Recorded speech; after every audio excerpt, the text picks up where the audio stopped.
Welcome back, guys, to our second series of the day. It is going to be Na'Vi versus Fnatic, and we're going to jump right into it as I am already a little bit behind because I not only got to introduce myself here, Dota Capitalist, Na'Vi versus Fnatic, but I also have to introduce my co-casters, who I'm going to be joined, presumably from the hype of that series. All of a sudden, I am just the prettiest girl at prom, and I get whatever co-casters I want, as apparently I get to have a tri-cast here. Both Misery as well as Boba are going to be joining me. What's going on, guys?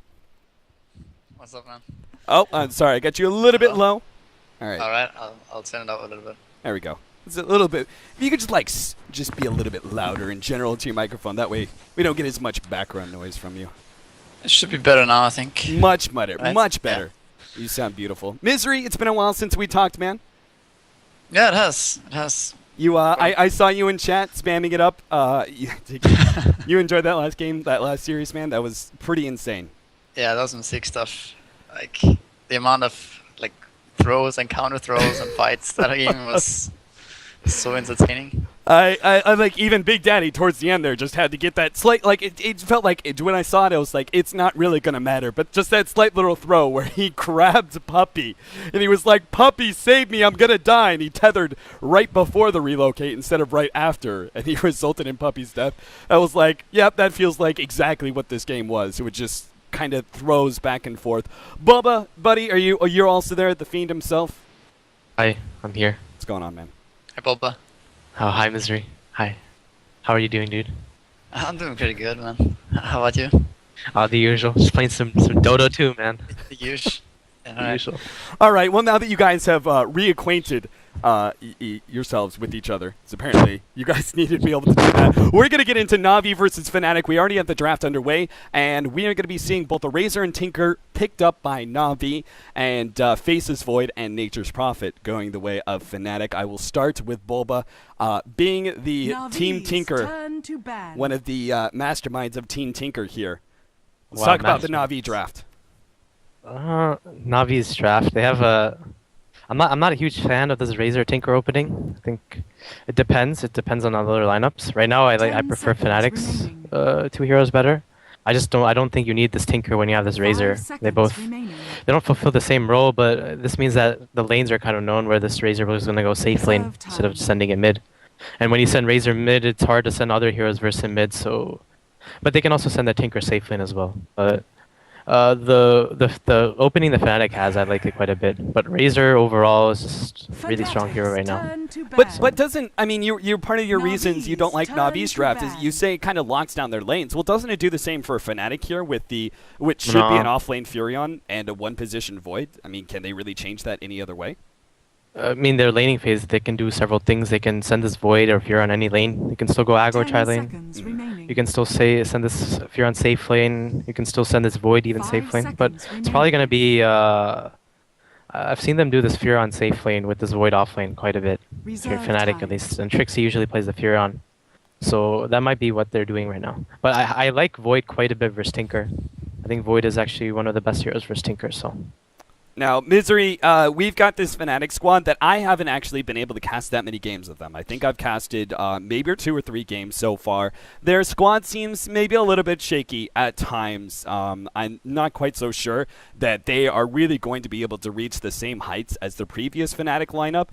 You probably scrimmed them plenty of times, I'm guessing. What are your thoughts on this new Fnatic lineup? Actually, we haven't played that much against them, or have I seen many games from them. So I don't really know that much about this team, apart from I know Pass, of course. But I think it's 2 new Finnish guys, right? Or from Finstack or something, and then it's and it Pass and Han Trixie. Right? Yeah, I don't know that much about them, to be honest. So it's gonna be fun to see how good they fare against Na'Vi. All right, well, we now have the Skywrath Mage is going to be the 3rd pickup here for Na'Vi, while the Witch Doctor picked up by Fnatic. We did have a couple of bans, all of them being supports, Ancient Apparition, Earthshaker taken out by Na'Vi, while the Vengeful Spirit and the Shatter Demon being the ban by Fnatic. Definitely understand, like, the Vengeful Spirit and Shatter Demon both being significant counters up against the Faces Void, since we are, to some extent, kind of locked into Faces Void 1 position. The laning phase, as you said, Bulba, is still left open, but we do know it's going to be a Faces Void carry at the very least, and a Dream Protector who I don't really usually think about the Treant Protector too much, but to some extent, he is a good counter to the Faceless Void, right? Yeah. I'm feeling a Bloodseeker pick this game, dude. Why do you want to see a Bloodseeker pick up here? I don't know, because I saw Fnatic was scrimming a certain other team in the morning, and they're the OBS on, and they picked Bloodseeker, so that's just my masterpiece. Oh, okay. So, what was the strategy though? I mean, you already saying you kind of spied this one out here. Now you got to spoil the goods. What's going on with the Bloodseeker? I don't remember, dude. I just remember a Bloodseeker. It might not be there, but I remember a Bloodseeker and a Void together, and I'm like 6 synergy. Wraith King. Yeah. All right, so the Wraith King, which could be a support, well, actually has to be a support, right? Faceless Void being our one. So we're left with the Witch Doctor Wraith King combination. I mean, decent frontline hero, but I don't know, Misery. What do you think about the Treant Protector? Is it really going to be that viable as support here? I think it's a really good hero still. It's kind of forgotten by a lot of teams. It's especially good when the enemy don't have these Twin Head Dragon, Pogna, DP, those kind of heroes. That kind of defeats the purpose of Treant, but against Void and like Witch Doctor Fury and these kind of heroes, they don't tag towers that fast. They like to chip away at them at most, and obviously Treant is good against that. And this is also a combination of supports that works well together, and Navi has ran it as well a lot of times. From what I've seen. Turn to pick. I like. I mean, it just secures the safe lane, and they're Navi. If you see how they play, they always kind of do the same stuff. They kind of play exactly like how PR plays, and that's probably because of FNG, because he was basically. And they always do this aggro tri-lane with this the roaming support between mid and the enemy safe lane, and they always just stay in fog and abuse the fog a lot. So, with the Skyrath in this tree that goes boots level 1, it's impossible for. I'm sure Misery's played versus this as well at some point, but it's probably going to be some Jakiro aggressive tri-lane, some Skyrath, and some tree. Okay, so now that we see the full reveal of Navi's lineup, the aggro tried, Tinker in the mid, Razor probably in the safe lane. I suppose the Razor and Tinker can switch it up as necessary, but now that we see this revealed and we kind of have the tri-lane already set up for Fnatic, how do they change their game plan according to all this early aggression?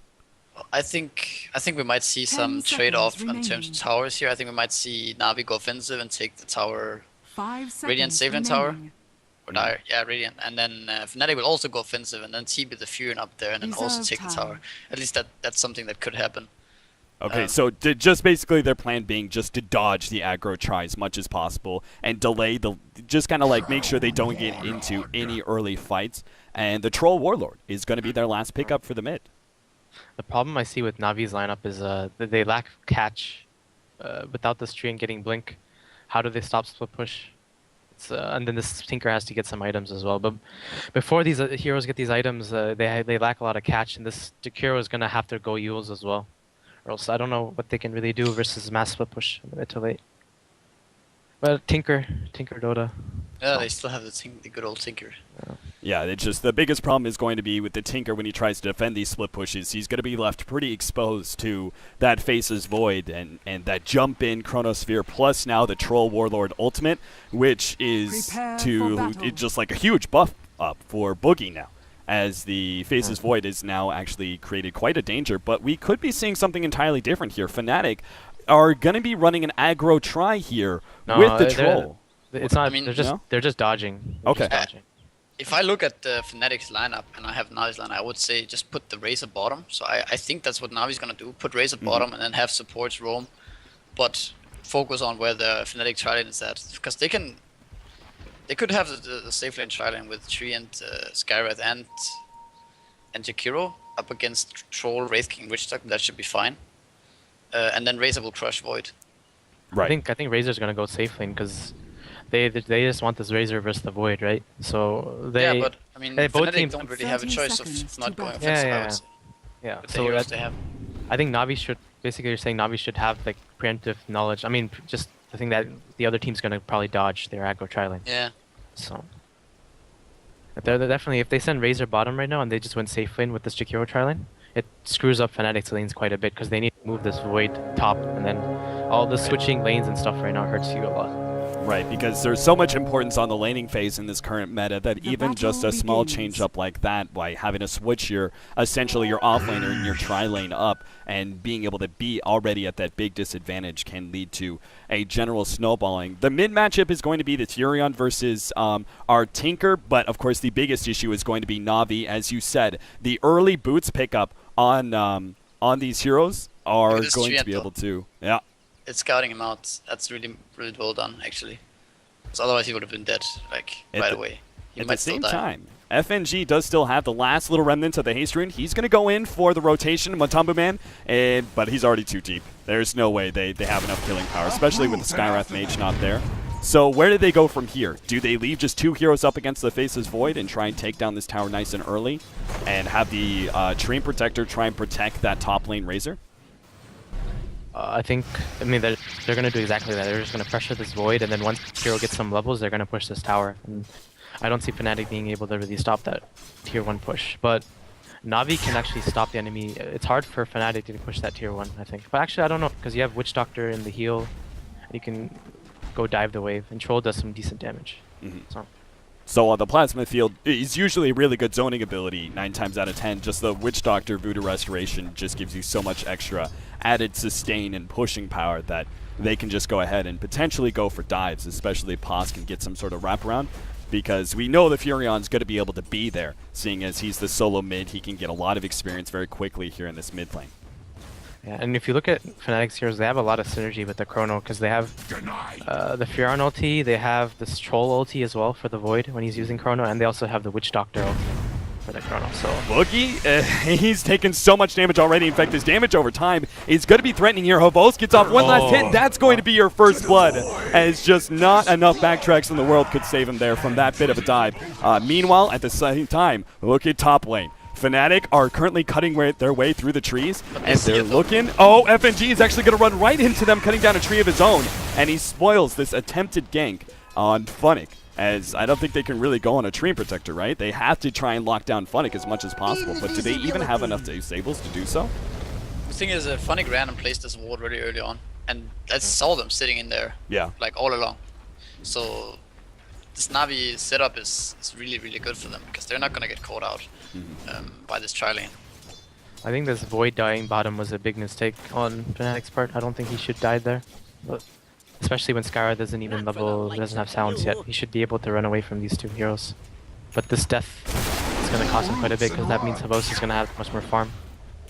And well, this harassment from the Treants here in this middle lane, I'm watching this, and Matumbu Man is just consistently throwing these Treants up against Dendi, and it's actually protecting him, because little did he know, but Vanscore was actually sitting there with an Invis rune ready to go, but Dendi couldn't afford to try and make that aggressive move with Vanscore, just because he was sitting so low constantly. Yeah. I'm not sure exactly what like Fnatic's game plan is right now with this top lane. It's so hard for them to kill, but I guess they're going right now. Yep, they're already trying to go on Fnatic. The Leech Seed plus Living Armor will be able to increase Fnatic's survivability by quite a bit. The Leech Seed healing up is just enough, but the Ray Fire Blast will come in, and Fnatic will end up falling. So the rotations from the mid Furion. It's been a long time since we saw mid Furion being picked up, but this was actually back, like a Dota 1 strategy. The Furion was pretty consistently picked up for mid just because he has so much rune control, plus the early levels gives you a lot of presence in the side lanes. Do you think this is possible that we could see this a lot more in the future? It's definitely, I mean, Furion can go to any lane, and the hero is overall strong. And Fnatic actually rotated bottom, just left the tri-lane. But yeah, I spoke to this in an early game. I think Fnatic played it way too cocky there. I don't think he should die versus that tri-lane. He plays a bit passive. He was so far up here, like just this tri-lane, and they have vision. If he just chills and farms, he knows that the Jakiro is doing more than the Void. And if he just gets some levels and soaks experience, he'll do far better. They're going on mid. In some serious trouble. Right click's not going to be enough, as the rest of them are going to be forced back. And Fnatic trying to make a 2-man support rotation into the middle lane with Matumbu Man, but not quite enough to pick off Dendi's. He's got that consistent support from the Skywrath Mage, who's been hovering around the mid lane constantly, because he's not necessarily needed in this bottom lane. Now, Havost and Fnatic are still in the same lane now, and they're actually just leaving the Treant Protector to the top lane as they continue to push in this bottom lane. Is it really good for these 2 cores to be in the same lane like this and sharing the experience. I mean, wouldn't they be dropping off a little bit because of this? It's actually really fine if you think about it, because this 3 armor, if you get it up really fast this game, Fnatic won't have damage to kill anyone. Like, 1 3 armor on the guy who gets stunned by Wraith King or whatever is like invulnerable. And like the other way around, Na'Vi has a lot more damage to return when stuff happens, when people get gold on. So actually I think it's a pretty good move. I think when Funny TB down there, he was just like, well, if I TB bottom now we can secure the tower, and there's nothing for me to get top anyway, you know, so I think it was a pretty smart move. I think that was a really good move because he's looking at the objective. He sees the vulnerable lane as his bottom tower, and they need to get this tier 1, and he wasn't really doing much top, so. And Skywrath was just camping mid, I think, so. Yeah, exactly. Good little ploy there with Vanscorn teleporting into the middle lane. They actually fill up Dendy's bottle. The attempt at a rotation here from Hani. They're going to make the full-on jump here. Boogie jiving in pretty deep. Funnick's already stealing some damage away from Hani, but that's not the hero he should really be worried about. The cat's going to slow him down. Wow. Beautiful Sprout in front, and Funnick will just be right-click down. 2-1, 6 minutes in, but in exchange, they may be losing this tier 1 tower, middle tier 1. A lot sooner than they anticipated, as Havost has already made that rotation in and brought it down to 250 health. Stun comes out, Paz looking to try and keep going, but immediately Trixie going to be silenced up. Big play there from Vanscore, which is going to buy Havost a lot more time. Trixie still wants to go in for the dive here, but the living armor will prevent them from turning this around. Voodoo Restoration will keep them high, but at the exact same time, Fnatic need to back themselves out from this engagement that they cannot win against that living armor and such a tanky hero like Jakiro. So they may keep the tier 1 tower alive for now, but Hani is actually going to be making the steps to deny it. So losing a lot of early map control up against this Jakiro, it's kind of to be anticipated simply because they don't necessarily have the earliest fighters in the game. But do you think they should be making more rotations to try and stop this? Or do they just sit back and buy time for farm? I think they need levels right now. They're going to go on full sprint. This kill is quite big if they get this. Yeah, Jakiro being level 6 is going to be a lot of experience going their way. Matumba Man also going to be silenced up by Vanscorp, but gets off the macro pyre. That's all he can do. At the same time, there are still 3 other members of Na'Vi waiting to be able to defend their tower. Dendy starts off with a March of the Machines from the side, but Fnatic are going to be committing a lot of right clicks to the tower, but before being forced away. So 3-1 now. And Fnatic. The thing about it is that that was a good kill, and it's kind of needed for them. They had to do a move like that. Right. But it's 100-second cooldown on Chrono. I guess Vost could have TP'd top right there, and they could have probably gone for the tower because he also finished his mech. He didn't lose any gold, but I guess he sees the farm bottom. It's fine, so he doesn't need to stress anything. So, but I mean, they could force a tower right there because there's no Chrono, and I don't think they have damage to actually fight them with mech and tree armor. Yeah, the combination Leech Seed, tree armor is tough enough for Fnatic to eat through, but now a mech advantage going the way of Na'Vi, and there's just such a serious, as you said, a lack of damage. Straight up, like Fnatic, if Faceless Void doesn't do very much just yet. The Furion, if he doesn't have his ultimate, is just a very slow right click, or even if he does go into the Null Talisman build. Is this going to be a Null Talisman Blade Mail build, by the way? Looks like Probably, yeah. Most Furions go that build lately, so. And it's quite good versus Skywrath Mage. It's one of the better. Tinker too, I guess. Yeah, Tinker as well. The thing about this lineup that Na'Vi has, it's something that I know VP runs quite a bit. It's a different way to run Tinker. Usually there's like 2 ways to run Tinker. You have this kind of Fnatic greedy way of running Tinker that they used to run, or like the EG way, or like the Visage, etc. And you just stack camps, you farm with like a support Beastmaster, but the VP running is they always pick like a safe lane core of a pusher, like a Pugna or a Bristleback or a Jakiro, and they push towers. And they also defend towers with the Tinker. So it's like, usually you have these Tinker lineups you get behind early game, but with this, when you pick this core Jakiro and you have a Tinker, you secure both the early game and the mid game, and as well as the late game. So it's a cool way of running Tinker, I think. Yeah, it basically makes sure that when you go for the 5-man push, you're not missing out on golden experience in the side lanes, just because the Tinker is always globally there. And it's pretty much only Tinker and Furion who are really able to give you that kind of presence around the map. So it just allows them to get this gigantic gold lead while the Tinker still soaks up all the experience around the map. Now, we do have them slowly but surely sieging down the tower. Chronosphere is up for Boogie, and it looks like they really want to take this fight, but do you think they actually should be trying to? Because losing towers is bad enough, but if they lose a team fight in the process, they could just easily see themselves losing out on tier 2s and not actually making that farm that they need to be able to have to contest Na'Vi. I think It's... What? well, I think that the problem with their lineup is I don't feel like it allows them to do much else than trying to take this fight at this point. Yeah, they're going to jump in. They're going to go for Hobos first. Chronosphere already on the outside edge is going to catch Hobos while the rest of the heroes are going to be forced back. That Death Ward also doing a lot of damage here to Fnatic. Barely gets outside of range of it, but at the same time, the Overgrowth is locking down both Trixie and Boogie. Trixie barely staying alive. Boogie backtracks the missile, but still managed to get out as the Voodoo Restoration keeps himself alive. That last nuke shouldn't be enough. And they do keep their Tier 1 tower alive for the time being, but they only got the Jakiro. And I don't see, without that Chronosphere and definitely without the Death Ward, there's any possible way to take another team fight like that. That was fine for Na'Vi because they're gonna get this tower. Meanwhile, Fnatic used most of their spells, actually every spell. They're gonna go to Tier 2 as well. I don't see why not.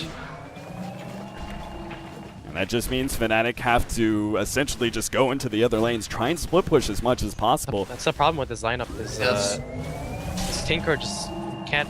It's like the thing with concept with this Tinker, you run it like this, you get ahead in the early game, it's also like the way you come back to this early pushes, you have to trade towers and you have to split push lanes, but how do you trade towers when the other team's getting a tower and defending the other towers as well with Tinker? Right. It's annoying to play versus. So Fnatic's heroes can't push out of lanes fast enough, you know. They have Void, he doesn't kill creeps very fast. Witch Doctor can't really do it either. Wraith King, it's the same.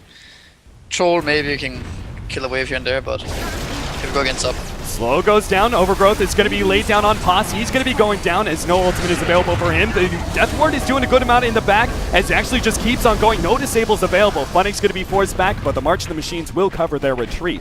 And Na'Vi will actually turn around with the unforce of March of the Machines. And that's the issue, right? Is that the March of the Machines, when the Tinker is with you go for these pushes, the enemy team can't actually go out and push against you or and try and go for some sort of team fight because they're just inevitably going to be running into the disadvantage that is a mass March of the Machine span.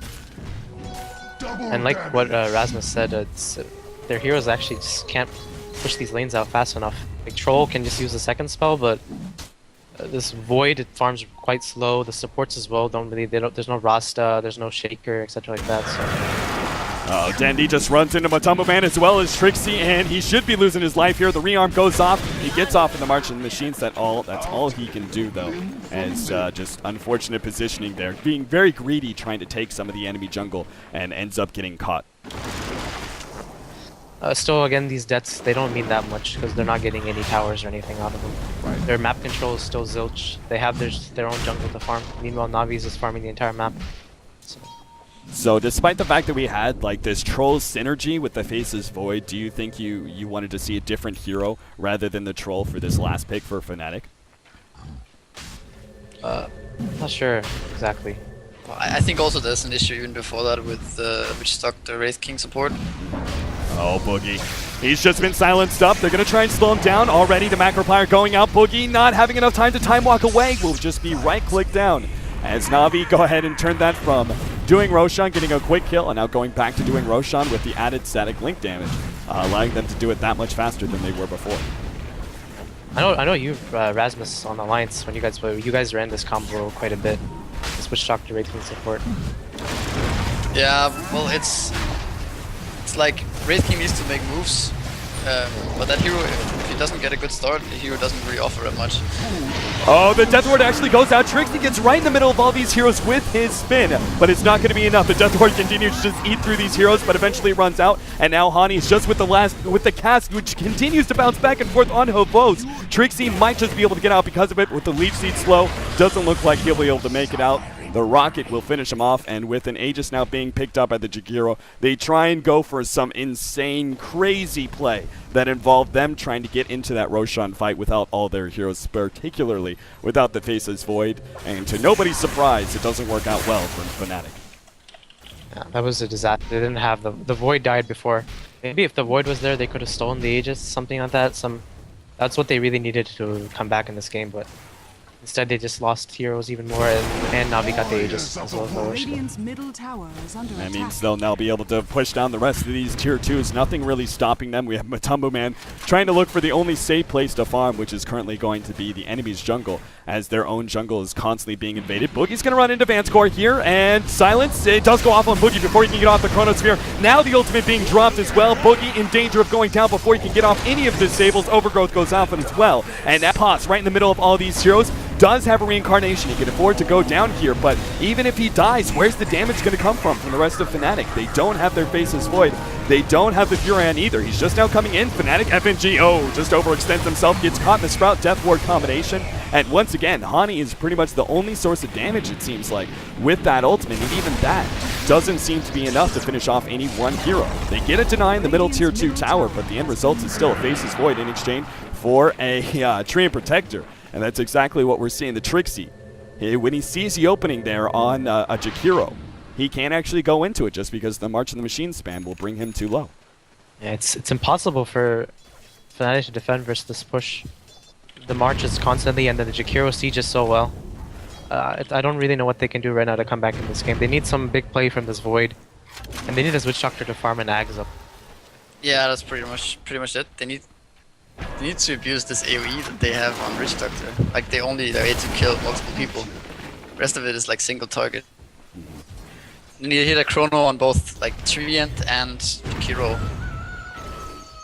And somehow take both of them out inside of the Chronosphere. Yeah, and also like, you need some item on this Wraith King, because this type of Wraith King is completely useless. He's just a stun. Does he actually go for like a Blink Dagger here, which is what you would normally suggest for a Wraith King who's going up against some Tinker, but it seems like he's never going to find initiation anyway. Should he be going for like a more defensive Blade Mail build?